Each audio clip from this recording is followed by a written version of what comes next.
Bismillahirrahmanirrahim. Assalamualaikum warahmatullahi wabarakatuh. Waalaikumsalam.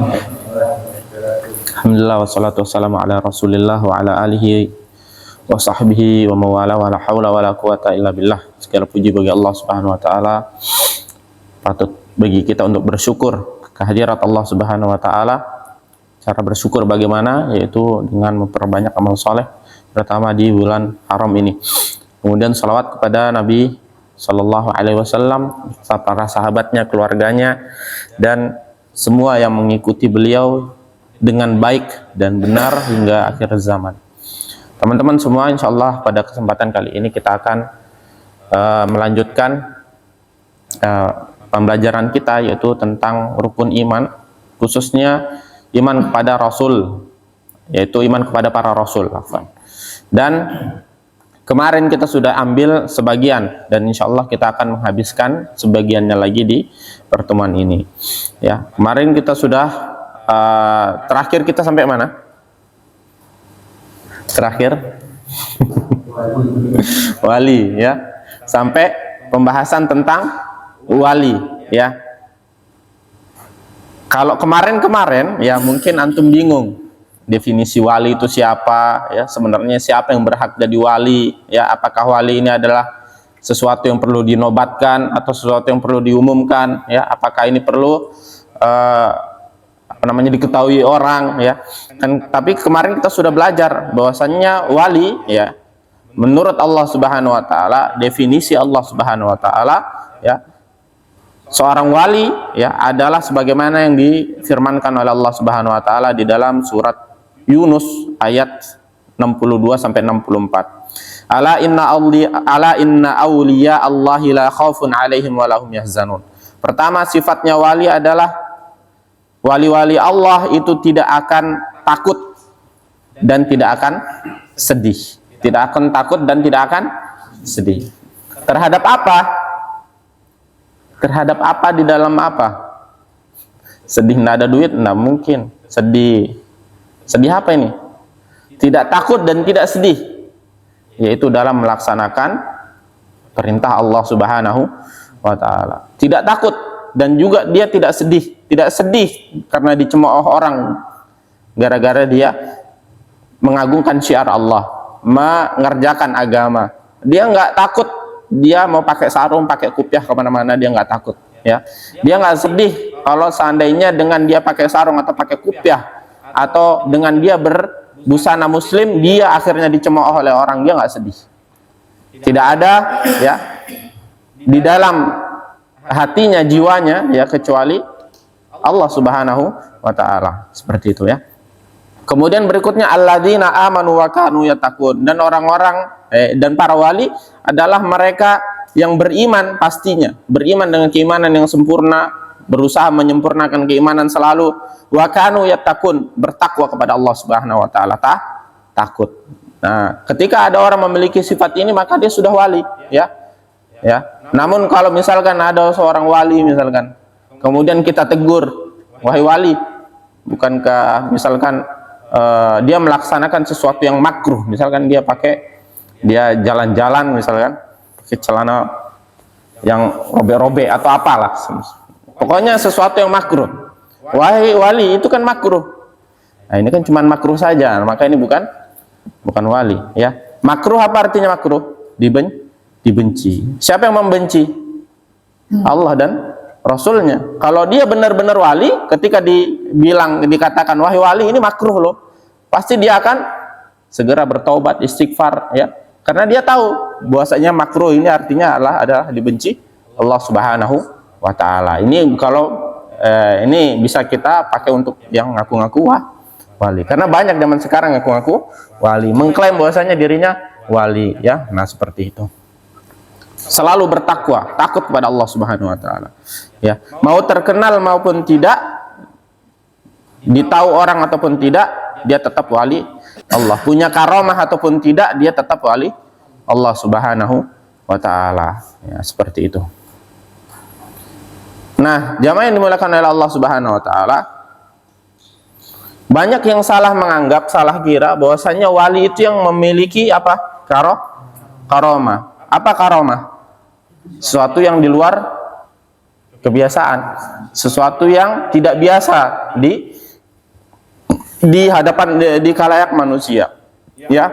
Maka banyak orang yang tertipu bahwasanya yang punya karomah pasti wali, ya. Padahal tidak, ya. Karomah itu hanya bonus dari Allah Subhanahu wa Ta'ala. Dan ternyata dari 4 perkara yang disebutkan di dalam Al-Qur'an ini, ya, yang paling mudah itu apa?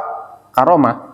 Yang paling mudah itu karomah. Karomah itu ya bukan karomah. Yang paling mudah adalah membuat sesuatu yang di luar nalar manusia. Untuk bertakwa sulit nggak? Sulit. Untuk beriman dengan keimanan sesungguhnya sulit. Untuk tidak menganggap cemooh manusia, kita bertakwa, ya. Kemudian kita menyuruh orang misalkan sholat, kemudian kita dicemooh, susah. Yang paling mudah yaitu dengan membuat karomah. Akhirnya dia belajar ke sana sini, ya. Akhirnya dia berguru, ya, minta khodam dan lain-lainnya, ya. Akhirnya ketika dia sudah mempunyainya, ya, ini lihat nih wali Allah ditusuk nggak ini. Nah, akhirnya jadilah dia wali. Padahal dia tidak bertakwa, tidak beriman, ya, dan lain-lain. Dan kemudian juga diantaranya teman-teman semua, mungkin antum pernah tahu wali yang saking dia memikirkan tentang Allah Subhanahu wa Ta'ala, maka dia menjadi gila. Pernah dengar nggak? Wali majdzub, ya, yang katanya wali majdzub. Mungkin sebagian orang menganggap wali majdzub ini ada, tapi sejauh yang saya pelajari, saya tidak menganggap wali majdzub itu ada. Wali majdzub itu bagaimana? Wali yang saking dia memikirkan Allah Subhanahu wa Ta'ala sampai akalnya hilang. Akhirnya dia kayak orang stres, kemudian hilang ingatan, kemudian diwalikan, kemudian dianggap agung oleh orang-orang. Maka ini menurut pengetahuan saya yang saya pelajari, bahwasanya ini adalah sesuatu yang tidak benar, ya. Tidak mungkin orang mengenal Allah kemudian menjadi apa? Menjadi gila, ya. Ketika dia mengklaim saya atau beliau begini ini karena kecintaannya terhadap Nabi, karena kecintaannya terhadap Allah, maka kita bertanya balik sama dia, mana yang lebih besar cintanya dia atau cinta para sahabat Nabi Sallallahu Alaihi Wasallam kepada Allah? Mana yang lebih besar cinta wali ini atau Abu Bakar, Umar, Utsman? Sebegitunya cinta mereka tidak membuat cinta mereka, ya, tidak membuat mereka hilang akal, hilang pikiran, ya. Tidak ada di zaman para sahabat yang beliau, ya, saking cintanya membela Nabi Sallallahu Alaihi Wasallam dengan darah, dengan titisan, ya, luka, ya, nyawa mereka torehkan demi membela la ilaha illallah Muhammadur Rasulullah, tapi tidak ada satupun mereka yang gila, ya, dan yang gila. Maka kita bisa pastikan bahwasannya metode yang ditempuh oleh wali ini adalah metode yang salah. Tidak mungkin, ya, agama kita akan menjadi aib, teman-teman semua. Agama kita akan menjadi aib ketika orang solehnya menjadi gila. Setiap ada orang soleh gila kemudian wali, dan itu menjadi orang paling soleh di antara kita, maka agama kita akan menjadi aib. Oh, lihat, ternyata ada yang lebih ada yang mirip-mirip, yang di sana menuhankan sapi, ya, yang di sini, ya, terlalu mengkultuskan orang soleh yang sudah menjadi gila katanya, ya. Maka ini adalah sesuatu yang tidak benar, ya. Jadi paham ya di sini teman-teman tentang perwalian. Kemudian ada wali yang saking cintanya dia memikirkan Allah sampai gila, ya. Maka kita pastikan metode dia dalam memikirkan Allah, di dalam mencintai Allah dan Rasulnya adalah metode yang salah. Seandainya zaman dulu Rasulullah SAW tahu, ini kemungkinan besar akan dilarang. Karena apa? Karena akal ini adalah dilindungi oleh Allah Subhanahu wa Ta'ala. Nyawa, akal, kehormatan, harta, keturunan, ini adalah sesuatu yang dilindungi oleh Allah Subhanahu wa Ta'ala. Ya, barang siapa yang membunuh orang, maka dia balas dibunuh. Ya, barang siapa yang melecehkan orang, maka dia dihukum. Ya, yang merampok harta, ya, maka dia boleh dibunuh. Begitu juga yang menghilangkan akal seseorang, dia boleh untuk dihukum dengan hukuman yang berat. Maka akal ini di dalam Islam dilindungi dengan ketat, ya. Maka mustahil ketika Islam melindungi akal, ada ajaran-ajarannya, atau ritual-ritualnya yang bisa menghilangkan apa? Akal hambanya. Paham nggak antum? Saya ngomong panjang lebar nih. Masuk nggak? Ya. Kalau ada metode menjadi wali seperti ini sampai menghilangkan akal, pasti dilarang oleh Rasulullah SAW. Karena apa? Karena akal di dalam Islam itu termasuk al-hawas al-khams, 5 perkara yang wajib dilindungi, ya. Jadi tidak mungkin. Jadi posisinya sama dong dengan narkoba, karena narkoba menghilangkan akal, ya. Narkoba menghilangkan akal. Kata Nabi Sallallahu Alaihi Wasallam, "Kul muskirin haram." Setiap yang memabukkan haram. Karena apa? Menghilangkan akal walaupun sebentar, temporal, itu diharamkan oleh Nabi Sallallahu Alaihi Wasallam. Ya, apalagi ajaran-ajaran yang bisa bikin stres seumur hidup. Nah, maka ini pasti lebih dilarang, ya. Buktinya para sahabat Nabi Sallallahu Alaihi Wasallam, tabiin, atba tabiin, tidak ada yang menjadi gila, ya, karena kecintaan mereka kepada Nabi Sallallahu Alaihi Wasallam. Ya, jadi ini harus diketahui bersama teman-teman. Banyak yang mengagung-agungkan wali dengan karomah. Ternyata karomah ini sesuatu yang paling mudah untuk didapatkan daripada ketakwaan, ya, keimanan, la khaufun alaihim wa la yahzanun, tidak sedih, tidak takut. Ini susah, ya. Susah bertakwa, tidak boleh makruh sedikit pun, ya. Tidak boleh ini, tidak boleh itu, melihat hal yang haram saja tidak boleh, ya. Keceplosan, harus menjaga, ya. Ternyata yang paling gampang karomah, dia tinggal belajar akhirnya jadi wali, ya. Kemudian yang terkenal juga selain karomah adalah majdzub, yaitu orang-orang yang hilang akal ingatan sehingga diwalikan, ya, dicium tangannya, ya, segala macam. Padahal dia sama Allah Subhanahu wa taala sudah tidak diwajibkan sholat lagi, ya. Orang yang seperti itu hilang akalnya, tidak terbebani oleh syariat. Nah, sampai sini paham ya tentang wali, ya. Jadi tidak ada lagi kebingungan tentang siapa wali. Wali itu intinya simpel, orang bertakwa, beriman, dia tidak menganggap semua perkataan yang diterima dia dalam rangka cemooh di dalam mempertahankan agama Islam, ya. Biasanya ini derajat, ya, akan muncul kalau kita nanti tua misalkan, ya, kita lihat mbah-mbah kita, ya, pakai songkok sudah, pakai sarung, ya, rajin ke masjid, ya, tapi sayangnya mereka terbatas karena kurang menuntut ilmu, atau ilmu di daerah tersebut kurang, jadi ibadahnya juga terbatas. Nah, seperti itu. Tapi itu adalah suatu usaha yang perlu diapresiasi. Jadi seperti itu, ya. Ada yang mau ditanyakan sebelum kita lanjut? Nah, ini pembahasannya ini, ya. Kemarin masih berkaitan dengan pembahasan tingkatan derajat manusia, ya, di dalam agama, ya, di sisi Allah Subhanahu wa taala. Yang paling mulia siapa kemarin? Yang paling mulia apa derajatnya? Pangkatnya apa? Al-Khalilan, dua kekasih. Khalil, ya, Khalil. Kalau antum ada namanya Khalil, itu namanya kekasih. Khalilan itu dua kekasih, ya. Kemarin dalilnya sudah kita sebutkan juga. Kekasih Allah Subhanahu wa taala dua, Nabi Ibrahim dan Nabi Muhammad sallallahu alaihi wasallam. Setelahnya siapa? Ulul azmi, benar, ulul azmi. Apa arti ulul azmi kemarin?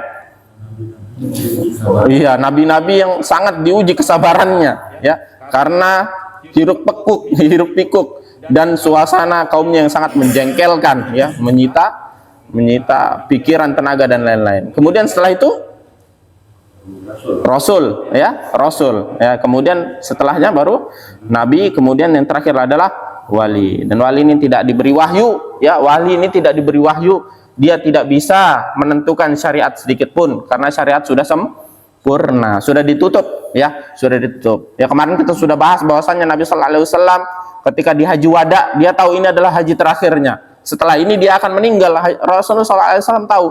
Makanya Rasulullah Sallallahu Alaihi Wasallam naik ke atas bukit, kemudian bertanya kepada para sahabatnya, wahai sahabatku, apakah saya sudah menyampaikan semuanya? Ya, maka sahabatnya bersaksi, sudah wahai Rasulullah. Sudah wahai Rasulullah. Dan Rasul mengatakan, Allah masyad. Ya Allah, saksikanlah. Artinya Islam sudah sempurna, sudah selesai. Wali tidak bisa lagi nambah-nambah, ya. Wali tidak bisa lagi. Kalau dia mau nambah, nggak bisa, ya. Bahkan di dalam Islam harus ada riwayatnya sampai siapa ini dia. Nah, seperti itu. Kemudian berikutnya,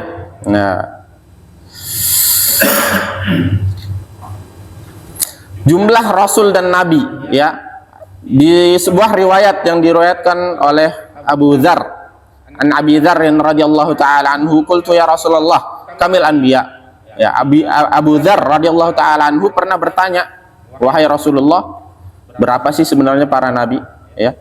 Qala mi'atu alfin wa arba'atun wa ishruna alfan.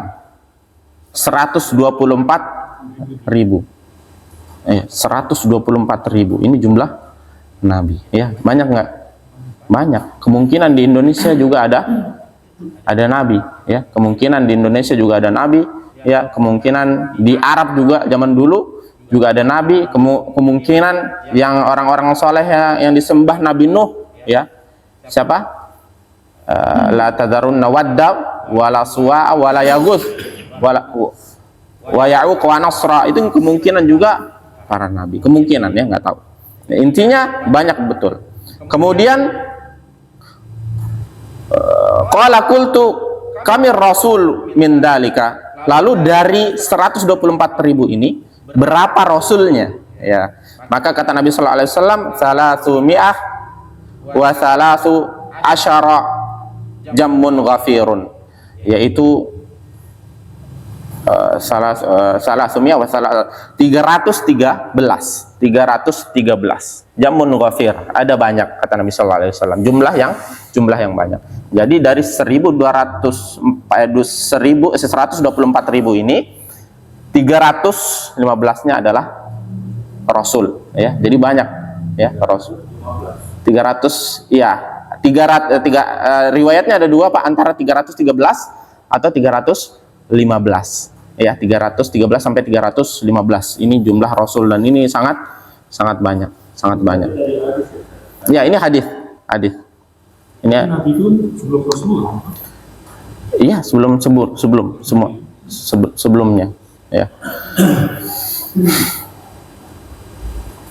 Kemudian kita masuk ke pembahasan berikutnya, ya. Dari sekian ribu dan sekian ratus rasul ini, kata Allah Subhanahu wa taala, wa rusulan qad qasasnahum 'alaika min qablu wa rusulan lam naqsusum 'alaik wa kallamallahu Musa taklima. Ada rasul-rasul yang engkau dikisahkan tentangnya, wahai Nabi Muhammad, dan ada rasul-rasul dan nabi-nabi yang engkau tidak dikisahkan tentang mereka, ya. Jadi ini menambah keringanan kita dalam mempelajari keimanan terhadap rasul, ya. Kemudian jamaah yang dimuliakan oleh Allah Subhanahu wa taala, ya. Rasul adalah hamba yang sudah dipersiapkan dan dipilih oleh Allah Subhanahu wa taala, ya. Jadi rasul adalah hamba yang sudah dipersiapkan dan dipilih oleh Allah Subhanahu wa taala. Ini akan berkaitan dengan pembahasan berikutnya, ya. Kata Allah Subhanahu wa taala, Allahu yastafi minal malaikati rusula wa minan nas innallaha sami'un basir. Sungguhnya Allah Subhanahu wa taala telah memilih, ya, rasul-rasul dari kalangan malaikat dan dari kalangan manusia. Jadi rasul itu juga ada yang di kalangan malaikat, ada juga, ya. Dan ada yang dari kalangan manusia. Kalau jin kemana jin? Kalau jin apa ada? Kalau jin ikut ke manusia, ya. Karena Nabi Sallallahu Alaihi Wasallam dahulu ketika berdakwah, ya, ada yang mendengarkan dari kalangan jin, ya. Qul uhiya ilayya annahu istama'a nafarun minal jin faqalu inna sami'na qur'anan ajaba, ya. Ketika itu Nabi Sallallahu Alaihi Wasallam sedang berdakwah, kemudian ada segerombolan jin, ya, datang dan mereka mengatakan inna sami'na qur'anan ajaba. Al-Qur'an ini sungguh luar biasa, ajib, ya, kata mereka. Nah, jadi seperti itu.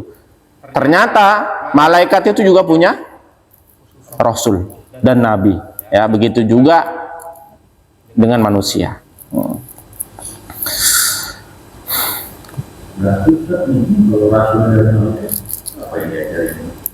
Iya, para malaikatnya juga diajarin tentang bagaimana menyembah Allah Subhanahu wa taala. Bedanya Rasul di kalangan nabi itu Rasul di kalangan manusia ya, atau nabi di kalangan manusia itu bebannya lebih berat ya. Kalau di kalangan malaikat itu sudah kayak seakan-akan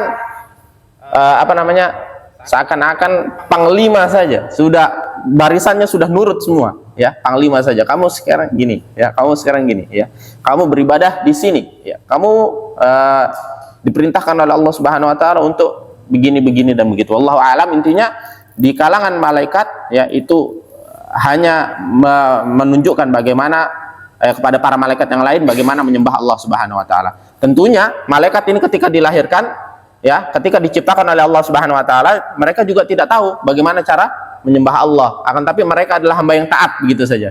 Mereka adalah hamba yang taat, tidak tahu, mungkin belum lengkap ilmu mereka tentang bagaimana menyembah Allah Subhanahu wa taala. Maka diutuslah rasul-rasul dari kalangan malaikat untuk menyempurnakan ibadah mereka. Nah, seperti itu ya. Kalau manusia tidak ya, manusia ini lebih jelimet lagi permasalahannya. Nah, seperti itu. Nah, dan ya, walaupun Rasul ini sudah dipilih oleh Allah Subhanahu wa taala, dulu Nabi ketika diutus oleh Allah Subhanahu wa taala menjadi Nabi dan Rasul ya, ini juga penuh pertentangan, penuh protes dari kalangan mereka sendiri ya. Kata Allah Subhanahu wa taala, wa qalu laula nazzala hadzal qur'anu nuzzila hadzal qur'anu ala rajulin min qaryatainil azim. Ya, kenapa sih Allah Subhanahu wa taala menjadikan Muhammad ini sebagai nabi? Ya, kenapa enggak Al-Walid ibnul Mughirah ya di Mekah, dan dari Taif Urwah ibn Mas'ud? Jadi zaman dulu itu ada dua tokoh terkemuka di Mekah dan di Taif. Di Mekah Al-Walid ibnul Mughirah, ini orang yang paling sempurna lah di mata mereka ya, paling sempurna. Tapi kita tidak tahu sempurna di mata mereka ini apakah dari segi akhlaknya 100%, dari segi keimanan 100%, apa dari segi kekayaan dan kepemimpinannya saja, kita nggak tahu.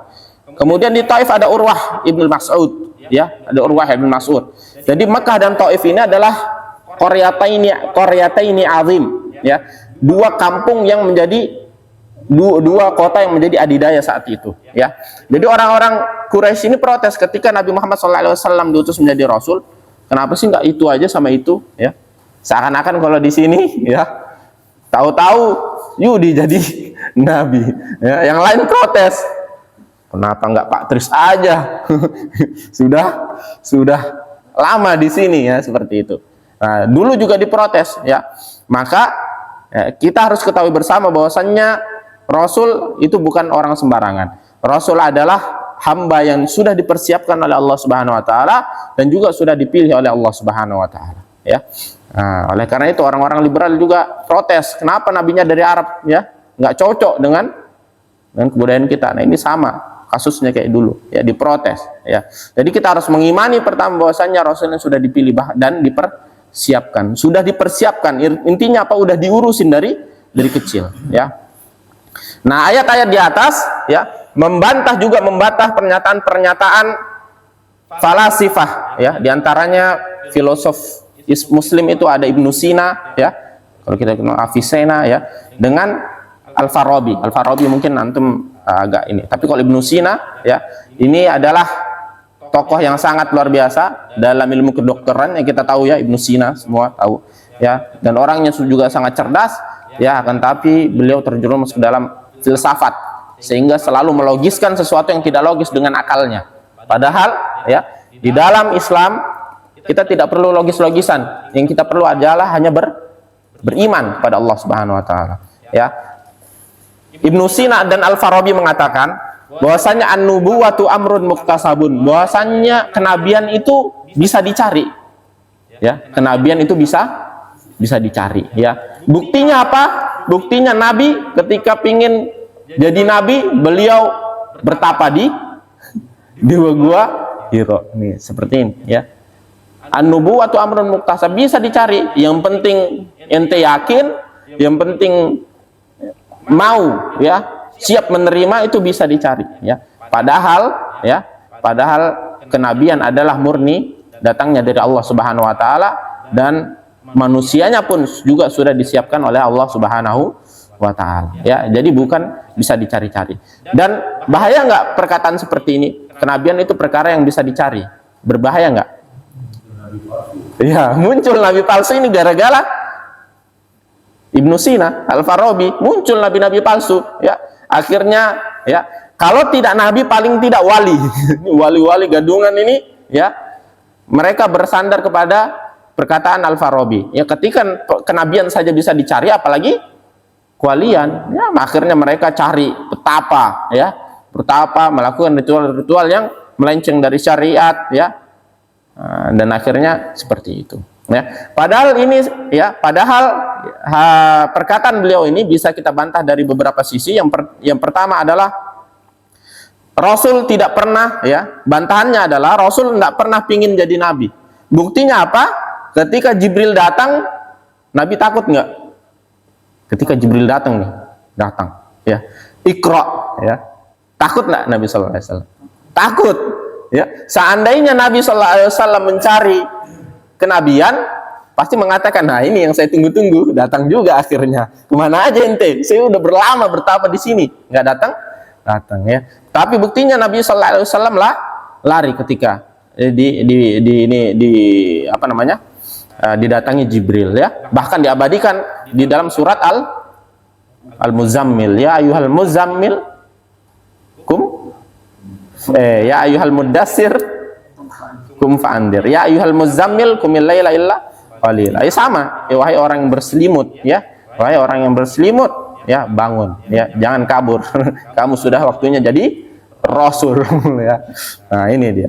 Kemudian ini pertama, ya. Nah, jadi memang kenabian ini sesuatu yang dipersiapkan oleh Allah Subhanahu wa taala, dan bukan berarti, ya, yang menjadi nabi itu ingin menjadi nabi. Enggak. Mereka semua tidak pernah jadi nabi. Ya, begitu juga Nabi Isa alaihissalam, beliau tidak pernah mencari kenabian. Apa buktinya Nabi Isa tidak mencari kenabian? Sejak dilahirkan beliau sudah jadi nabi. Bagaimana beliau mau mencari kenabian? Nabi Isa alaihissalam sudah menjadi nabi, ya, ketika sejak bayi. Ya, itu dia.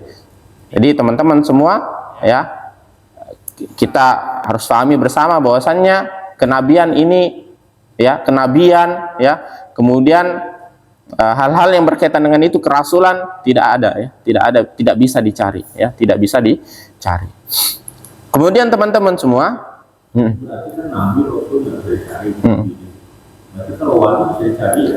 wali itu bisa diupayakan, ya, akan tetapi dia tidak tahu juga saya sebenarnya sudah jadi wali atau belum, ya. Bukan mencari, tapi berupaya, bertindak, ya, ya, bisa jadi wali. Dan tidak semua wali itu diberi tanda-tanda oleh Allah Subhanahu wa taala. Tidak semua wali itu diberi karomah. Tidak bisa diberi karomah, ya. Apa bedanya karomah sama sihir? Nah, ini juga penting. Apa bedanya karomah sama sihir? Ada orang ngaku wali, sing terbang. Iya. Dan kita bisa mengakui bahwasanya beliau wali, ya. Kita sah-sah saja, saya percaya saja. Akan tetapi riwayat-riwayat yang mengatakan beliau jaga kali sekian-sekian, nah itu saya tidak bisa terima. Akan tapi untuk dia menjadi wali saya terima, ya, saya terima. Akan tapi kisah-kisah yang agak melenceng dari syariat itu perlu riwayat. Kalau ada riwayatnya, ya, itu. Nah, jadi terkadang orangnya benar kayak seperti ini, Syekh Abdul Qadir Al-Jilani. Syekh Abdul Qadir Al-Jilani adalah orang yang sangat berpegang teguh dengan Al-Quran, ya, orang yang tidak neko-neko, tidak macam-macam. Akan tapi dikatakan apa? Sayyidul Aulia, tuannya para wali itu Syekh Abdul Qadir Al-Jilani, ya, yang bisa menempeleng malaikat maut, bisa menghidupkan orang mati, ya, bisa menyembuhkan orang, memberi makan, memberi minum, dan lain-lain. Antum kalau lihat Syekh Abdul Qadir Al-Jilani, ini ngeri banget, ya, ngeri banget. Diklaim sebelah pihak gitu loh, Pak. Orangnya aslinya soleh, ya, akan tapi demi melariskan misalkan suatu yayasan atau melariskan sesuatu padepokan, ya, atau melariskan tempat Syekh Abdul Qadir Al-Jilani, misalkan tempat lahirnya dari negeri Jilan. Dia kan dari negeri Jilan, beliau. Jilan itu kurang tahu. Jadi Al-Jilani yang benar, bukan Jailani ya. Nah, Al-Jilani dari negeri Jilan. Nah, bisa jadi setelah beliau meninggal, tempatnya sudah tidak diurus lagi, tidak sesoleh waktu ada Syekh Abdul Qadir Al-Jilani, sudah menyimpang demi untuk melariskan tempatnya itu ya, padepokan atau pesantren-pesantren yang ada di tempat itu. Bisa jadi ya, misal ya, akhirnya dibuat-buat seperti ini. Wah, Syekh Abdul Qadir Al-Jilani itu Sayyidul Aulia, sayyidnya para wali, tuannya para wali-wali semua ya.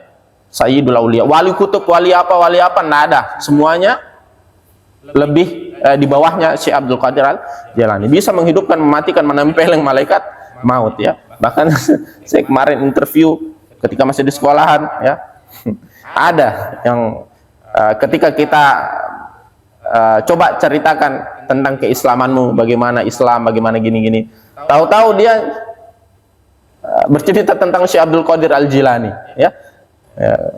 Bahwasanya seperti ini, seperti tadi menempeleng malaikat maut ya, tidak mau dicabut nyawanya ya, kemudian menghidupkan orang mati ya, menyembuhkan orang sakit ya, mematikan yang hidup dan lain-lain ya. Ketika saya tanya, emang kamu sudah baca bukunya? Enggak.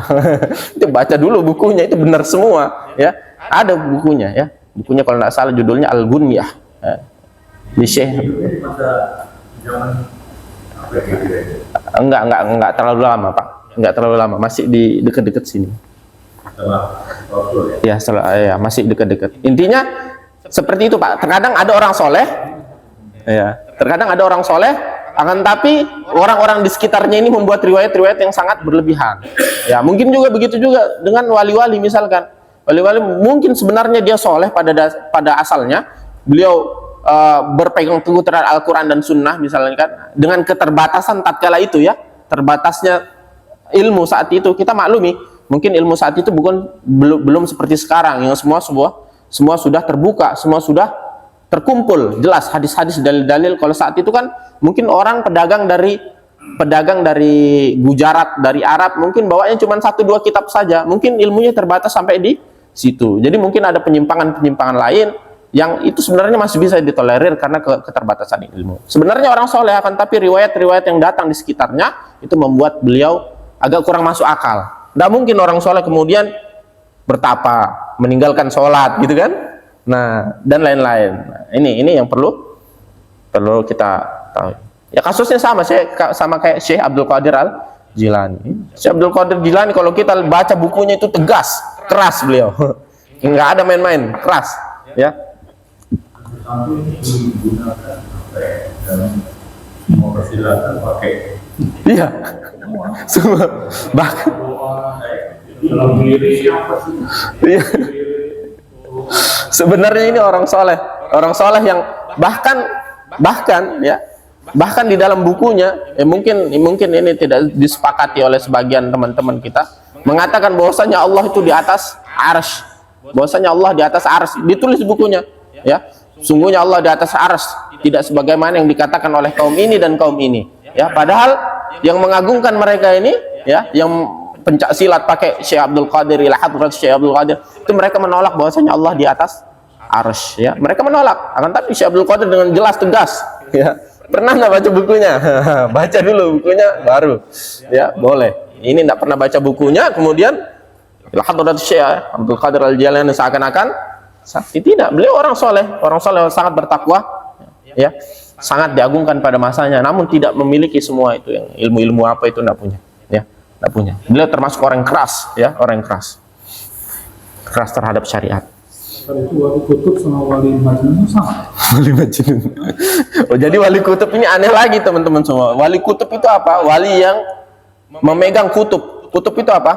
Qutbun. Kutub itu ada 2 kutub nih. Kutub itu sebenarnya bahasa Arab, kutub selatan utara ya. Jadi dia mengatur 2 kutub ini. Jadi katanya, ini menurut pengakuan mereka sendiri, tidaklah malaikat ini menurunkan bala kecuali izin dulu sama wali kutub ini. Waduh, aneh betul ini. Bisa-bisanya Nabi SAW ya, para nabi itu dimintai izin itu cuman beberapa kali saja ya. Dan itu penawaran malaikat ya, minta izin kepada Nabi, boleh enggak saya ini. Nah, ini sekarang diseret-seret sampai wali ya. Wali kalau mau menurunkan bala harus minta izin dulu ya. Seperti kacau. Dan ini semua adalah sesuatu yang mustahil ya. Mustahil ya. Ngapain Ali ya, Umar, Abu Bakar, Utsman, Ali perang, capek-capek perang, minta aja sama malaikat kutub-kutub sana, wahai malaikat itu dong kasih aspal biar rata ya. Seandainya ya, jadi beliau yang mengatur-ngatur, oh ada orang maksiat ini waktunya diazab ya, malaikat izin azab ya. Ini kan nyeleweng ya, nyeleweng seperti ini enggak masuk akal ya. Ngapain Abu Bakar, Umar, terutama Umar menyiapkan pasukan invasi ke sana sini ya, ngapain, tinggal suruh aja ya. Umar itu walinya para wali, Abu Bakar itu walinya para bosnya para wali semua itu Abu Bakar ya, bos dari semua para wali itu Abu Bakar ya. Lau kuntu muttakhidan khalilan lattakhadtu Abu Bakrin khalilan, kata Nabi sallallahu alaihi wasallam, sesungguhnya kalau saya diperintahkan untuk menyebutkan satu nama menjadi kekasihku, kata Nabi sallallahu alaihi wasallam, maka ada satu nama, cuman ada satu nama, yaitu Abu Bakar. Abu Bakar ini dia wali, sudah wali ya, bosnya para wali itu Abu Bakar, tapi tidak ada bisa menyembuhkan orang sakit, nempeleng malaikat, apalagi sampai malaikat minta izin untuk menurunkan azab ya, dan lain-lain. Nah, ini dia teman-teman. Dan karomahnya pun sedikit. Apa karomah Abu Bakar? Pasti bingung kita. Saking disembunyikan mungkin kalau ada sama Abu Bakar. Saking nggak dilihatkan ya, saking dijaga oleh Abu Bakar radhiyallahu taala anhu. Ya, mungkin juga sampai mungkin juga memang karena saking sedikitnya, berbeda dengan wali sekarang ya. Baru hidup ya, bahkan belum meninggal karomahnya sudah disusun. Lebih-lebihin aja ya. Terus kemudian kalau kita lihat lagi ya, ternyata udelnya kelihatan tidak menjaga aurat ya. Misalkan kemudian melakukan hal-hal yang makruh ya, main gaple misalkan. Wali apa ini? Wali susah ya. Kalau kita bilang makruh kan cuma makruh. Nah, ini fix dia bukan wali. Karena wali itu selalu bertakwa kepada Allah Subhanahu wa taala. Berikutnya teman-teman. Tadi pembahasan kita apa? Bedanya karomah sama sihir ya. Bedanya karomah sama sihir karena ini sama-sama sesuatu yang di luar kebiasaan, di luar nalar manusia. Bedanya adalah pertama, karomah tidak bisa dipelajari, dan ini adalah perbedaan yang sangat mendasar ya. Cara gampangnya adalah karomah tidak bisa dipelajari, sedangkan sihir bisa dipelajari. Nih, ya. Karomah tidak bisa dipelajari, sihir bisa dipelajari. Kemudian yang kedua, karomah tidak bisa diatur waktunya. Kalau sihir bisa ya. Sekarang tutup matamu, kok tahu dia sekarang mau berubah ya. Kalau karomah tidak bisa ya. Bahkan orang yang akan diberi karomah pun mungkin kaget ketika dan bahkan orang yang diberi karomah pun dia menyangka bahwasannya ini bukan gara-gara dia ya, akan tapi mungkin gara-gara ada temannya, dia bawa orang soleh misalkan, temannya lagi ya, bukan gara-gara dia tidak pede. Oh mungkin ini gara-gara saya membawa fulan kan, mungkin ini gara-gara doa orang tua saya, mungkin ini gara-gara doa Pak Ustadz di sana. Nah, seperti itu ya. Jadi ini perbedaan yang sangat mendasar, bahwasannya sihir bisa dipelajari, karomah tidak bisa dipelajari. Kemudian yang kedua adalah sihir itu bisa diatur waktunya, sedangkan karomah tidak bisa diatur waktunya ya. Sedangkan yang sekarang kita hadapi di Indonesia ini semua bisa dipelajari. Mau kebal begini caranya ya, mau ini begitu caranya, mau bisa terbang begini caranya, begitu caranya. Itu bukan karomah, itu adalah sihir. Itu adalah sihir, dan pelaku sihir itu adalah pelaku kesyirikan. Dan kesyirikan ini adalah menduakan Allah Subhanahu wa taala, yang mana Allah Subhanahu wa taala kalau sudah diduakan tidak akan bisa memaafkan. Kalau sudah dia meninggal ya, belum sempat tobat, Allah tidak akan memaafkan, alias dia akan kekal di neraka waliyadzubillah ya. Tadi pagi ada saya TPA di sini, tadi pagi ada murid nanya, Pak Ustadz, saya nanti kalau di pondok, saya mau pondok yang sakti-sakti. Langsung saya marahin. Ente tahu pondok sakti-sakti. Pondok sakti-sakti itu berarti kan dia bawa jimat. Iya Pak Ustadz, kata dia. Iya Pak Ustadz. Kalau dia bawa jimat, dia bergantung kepada jimat atau kepada Allah? Kata dia, kepada jimat dan kepada Allah. Coba seandainya jimatnya ketinggalan, dia bakal cemas nggak? Iya, dia akan cemas. Nah, cemasnya ini ya adalah sifat bagaimana dia atau bukti bagaimana dia menduakan Allah Subhanahu wa taala. Bukti ya. Dia lebih bergantung kepada jimatnya. Ya, saya jelaskan panjang lebar bahwasanya ini adalah kesyirikan. Engkau boleh membuat, maksudnya ketika engkau membuat Allah Subhanahu wa taala marah, maka Allah Subhanahu wa taala memiliki sifat Maha Pemaaf. Engkau mabuk, judi, zina dan lain-lain membuat Allah marah, tapi ingat Allah Subhanahu wa taala memiliki sifat pemaaf. Akan tapi kalau Allah Subhanahu wa taala sudah cemburu karena ente buat cemburu, Allah Subhanahu wa taala tidak ada jalan lain, kekal di neraka bersama Firaun, dia bilang ya. Nah, ini kacau-kacau juga ini anak-anak ya, mau masuk pondok yang sakti-sakti. Seperti itu.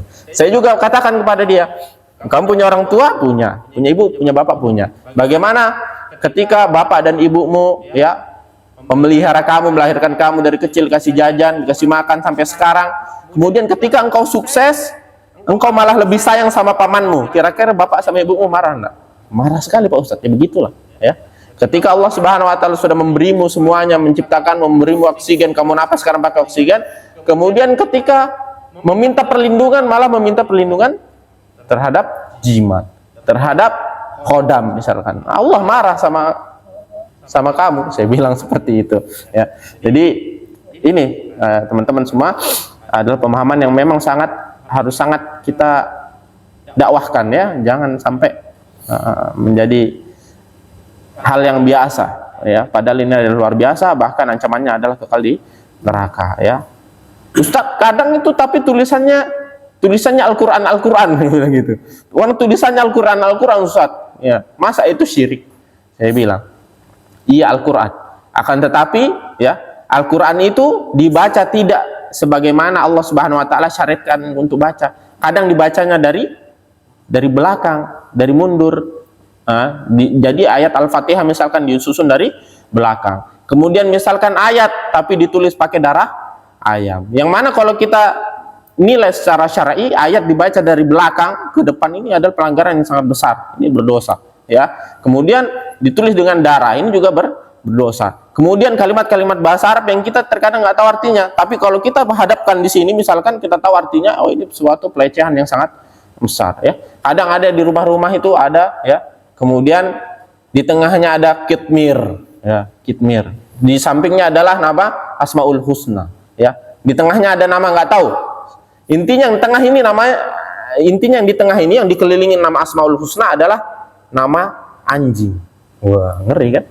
Anjing dikelilingi Asmaul Husna. Habis itu dilipat, habis itu ditaruh di tempat kalung, dibuat jimat. Kita kalau ngelihat tuh bahasa Arab bagus ya.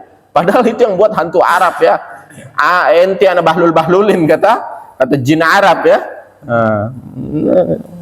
Asmaul Husna ya mengelilingi nama anjing. Katanya itu anjingnya Ashabul Kahfi ya. Walaupun anjingnya Ashabul Kahfi itu tetap anjing, tidak mungkin, tidak layak nama Allah Subhanahu wa taala dijejerkan, apalagi dilindungi oleh nama anjing disandingkan dengan Asmaul Husna ya. Kita menyandingkan nama Muhammad dan Allah saja, ini berat ya. Di kalangan ulama itu perselisihannya berat. Boleh nggak misalkan kita nempel nih Allah sama Muhammad satu gini, sebagian nggak boleh ya, sebagian harus naik Allahnya lebih di atas daripada Nabi Muhammadnya ya. Sebagian boleh, sebagian nggak boleh. Ini nama Allah Subhanahu wa taala semua mengelilingi nama anjing, tapi kita nggak tahu apa ini ya. Pokoknya ini dari wali fulan. Nah itu, jadi itu teman-teman semua tentang wali-wali ya. Wali-wali aja berarti kita kajiannya ini. Karena memang ini adalah sesuatu yang kerap menimbulkan kekeliruan di masyarakat ya. Wali memiliki karomah ya, padahal itu sihir, ya. Kita juga sudah bahas tadi bagaimana wali yang benar, wali yang bohong, siapa Syekh Abdul Qadir Al-Jilani, kemudian apa perbedaan antara karamah dan sihir. Nah. Kalau ada kan ini nggak cari kalau ada bagaimana dari kita katanya bisa mengobati orang itu gimana? Apa ya? Jadi apakah dimaksud juga kan nggak dicari? Ya, kalau secara kasar mata orang berobat ke situ nggak ada yang sembuh. Iya. Berarti dia bisa mengatur timingnya, Pak. Dia bisa mengatur kan? Itu dia pun nggak sadar kan? Ya intinya, jadi karomah itu orang yang dapatnya pun kadang nggak sadar. Kadang nggak sadar bahwasanya itu adalah karomahnya dia. Kalau bisa diulang-ulang, ya, kemudian bisa dan lain sebagainya bisa diatur, ya, bisa dikonsumsi bahkan, ya, bisa dijadikan alat konsumsi umum, ya, bahkan, nah, maka ini sudah bisa dipastikan sesuatu yang tidak benar, ya, tidak benar. Karena ini kalau dia pun sembuh, maka ini adalah perbuatan jin, dan jin itu bisa, ya, jin itu bisa. Jangankan untuk menyembuhkan, ya, kata Allah Subhanahu Wa Taala, wa yufarriquna bihi bainal mar'i wa zaujih, bahwasannya setan itu bahkan bisa, ya, menjadikan suami istri untuk bercerai, ya, bisa pokoknya menimbulkan macam-macam, ya, memberikan penyakit, masukkan penyakit, mengangkat penyakit, memisahkan keluarga, itu bisa, ya. Jadi itu ketika sudah bisa dikonsumsi berulang-ulang, ini bukan karomah, bukan karomah. Apalagi kalau kita lihat misalkan dia misalkan tidak berpegang teguh terhadap nilai-nilai Islam, ya, tidak berpegang teguh terhadap nilai-nilai Islam. Misalkan kalau dia memang seorang wali, ya, dia akan sholat qobliyah dan ba'diyah, selalu menjaga, kemudian selalu wudu, kemudian misalkan hal-hal yang sunnah, misalkan kita anggap sunnah, misalkan jenggot, ya, jenggot, kemudian celana, ya, bagaimana dia bercelana, bersyariat enggak, kemudian pakai baju bagaimana, ya, seperti itu. Dia akan perhatikan seperti itu, ya. Kalau misalkan, tapi kalau kita misalkan, oh ini orang biasa-biasa saja kan, tapi kok bisa seperti ini dan seperti itu, nah itu maka kata Imam Syafi'i juga, idza ra'aitum man yatiru fil hawa wa yamshi 'alal ma' la taghtar. Kata Imam Syafi'i, ini di zaman Imam Syafi'i, kalau ada yang bisa berjalan di awan, di udara, atau berjalan di atas air, maka la taghtar, jangan tertipu, ya, jangan tertipu. Maksudnya apa? Jangan anggap dia wali dulu, ya, karena wali itu persyaratannya sangat berat. Itu di zaman Imam Syafi'i sudah ada, makanya Imam Syafi'i melontarkan perkataan seperti itu, la taghtar, dengan kalimat yang berarti apa, ya, seruan, ya, jangan tertipu, ya. Karena Imam Syafi'i pun tidak terlihat apa karomahnya, gitu kan. Dan beliau insya Allah adalah termasuk wali dari wali Allah Subhanahu Wa Taala, karena beliau bertakwa, ya, selalu menjaga apa yang diperintahkan oleh Allah Subhanahu Wa Taala. Tapi nggak muncul. Orang seperti Imam Syafi'i saja susah untuk kelihatan, Pak, ya. Apalagi orang-orang yang di bawahnya.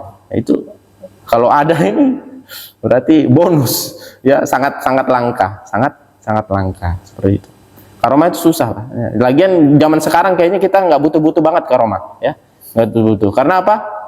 Zaman dulu saja yang kaum muslimin masih minoritas, ya, kaum muslimin diperangi, dipepet, Nabi sampai bolong, ya, Nabi Sallallahu Alaihi Wasallam dipanah sampai bolong pipinya, kemudian tembus ke giginya putus, ya.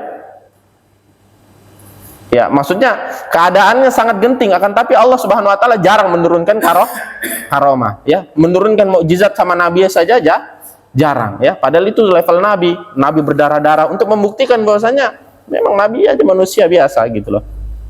Apalagi zaman sekarang, ya, sekelas Abu Bakar, Umar, Utsman, Ali, dan Imam 4 misalkan, kemudian para tabi'in, atba' tabi'in, nah itu aja susah untuk kita data karomah inti apa, susah. Tidak ada buku karomatu, misalkan karomatu sahabah, karomatu at-tabi'in, karomatu atba'ut tabi'in, itu susah, nggak ada, ya, karena memang sangat disembunyikan, sembunyikan oleh mereka yang mendapatkan. Kalau memang mereka adalah benar-benar orang yang bertakwa, ya, dia takut kalau dia ketahuan bahwasanya dia adalah wali, ya. Karena dengan dia diketahui bahwasanya orang ini adalah wali, maka orang-orang akan mengangkat martabatnya, ya. Maka akan ada sombong misalkan, ada ini, ya, apalagi pasang tarif.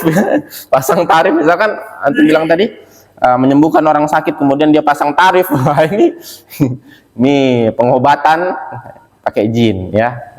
Seperti itu. Seperti itu mungkin. Jadi jangan tertipu, ya. Sudah? Ada lagi? Nah, ini teman-teman semua masih ada jadi pembahasan kita tentang beriman kepada Rasul sedikit lagi, ya. Sedikit lagi tugas-tugas Nabi dan Rasul, ya. Tugas-tugas Nabi dan Rasul dan sifat-sifat Nabi dan Rasul. Ini saja. Sisa ini saja. Dan kita akan membahasnya di pekan depan insyaallah. Kita tutup dengan doa kafaratul majelis. Subhanakallahumma wa bihamdika asyhadu an la ilaha illa anta astaghfiruka wa atubu ilaik. Sallallahu ala nabiyyina Muhammad wa ala alihi wasallam. Assalamualaikum warahmatullahi wabarakatuh.